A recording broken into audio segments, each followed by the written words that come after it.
সঙ্গীত জগতের মহানায়ক কিশোর কুমারের জন্মদিন। ভারতীয় সিনে সঙ্গীত জগতের উজ্জ্বলতম নক্ষত্র। নাচ, গান, অভিনয় সব দিকেই সমান পারদর্শী ছিলেন তিনি। তার মতো বহুমুখী প্রতিভাধর শিল্পী ভারতীয় সিনেমায় বিরল।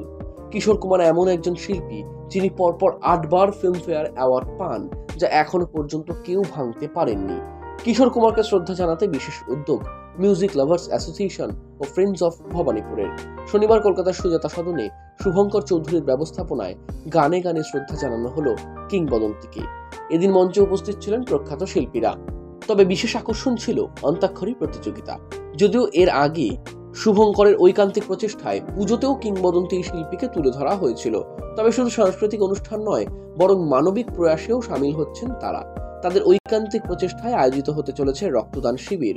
এদিনের অনুষ্ঠানে উপস্থিত ছিলেন বিধায়ক মেয়র পরিষদ দেবাশিস কুমার, পুরপিতা সন্দীপ রঞ্জন বক্সী, কিশোর কুমার কণ্ঠী, গৌতম ঘোষ সহ বহু বিশিষ্টজন।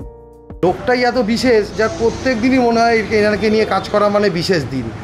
তো কিশোর কুমারজির 95তম জন্মদিন, সেটা আমরা উদযাপন করতে পেরে নিজেদেরকেও ধন্য মনে করছি। দুদিন ব্যাপী আমাদের এই অনুষ্ঠান চলছে।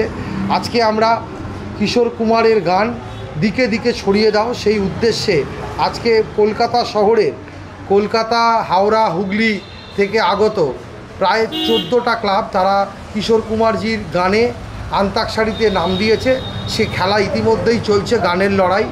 এছাড়া আমরা কিশোর কণ্ঠী হিসাবে বাংলা যাকে জেনেছে, যাকে চিনেছে কিশোর কণ্ঠী হিসাবে, সেই গৌতম ঘোষ, সেই টোটন কুমার, সেই অমিত গাঙ্গুলি, এরকম মানুষদেরকে আমরা আজকে কিশোর কণ্ঠী সম্মানে ভূষিত করতে পেরে আমরা নিজেদেরকেও ধন্য মনে করছি।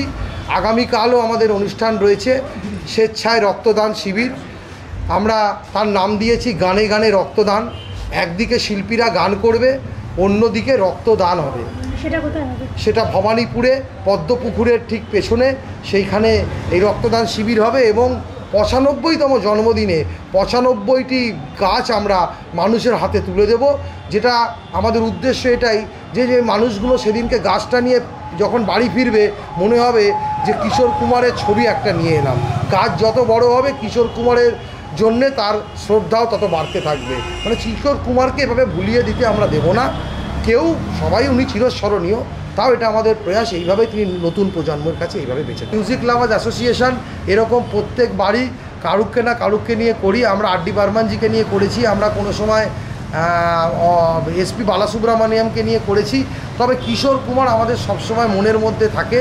তার কারণ আমরা সেই ভবানীপুরবাসী, আমরা সেই পাড়ার বাসী যারা ভারতবর্ষে প্রথম কিশোর কুমারকে দুর্গাপুজোর থিম করে তুলেছিলাম।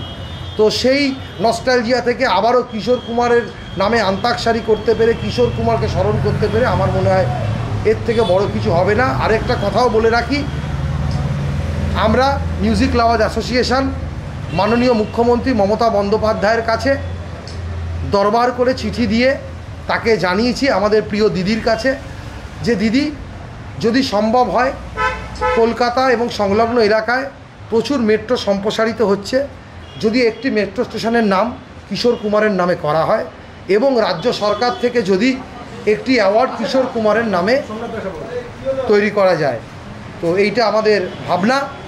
আমরা সেই চিঠি মমতা বন্দ্যোপাধ্যায় আমাদের প্রিয় দিদির কাছে পাঠিয়েছি। এবার আমরা আশা রাখবো খুব শিগগিরই তার ফলও আমরা। দীর্ঘদিন ধরে একটি সংস্থা কিশোর কুমারকে নিয়ে অনেক রিসার্চ এবং তাদের পুজো প্যান্ডেলে কিশোর কুমারকে নিয়ে থিম করা, আজ অব্দি ওয়েস্ট বেঙ্গলে যেটা কিন্তু হয়নি, সেটা এখানকার পুজো প্যান্ডেলে কিন্তু মানে এনারা করে দেখিয়েছেন। কিশোর কুমারকে কোন লেভেল থেকে ওনারা সম্মান করেন, ভালোবাসেন, সেটা তো আমি অনেক কাছ থেকে দেখেছি। সেক্ষেত্রে আমার এই জন্যেই এদের সাথ দেওয়া all time. Bureau report, channel 10।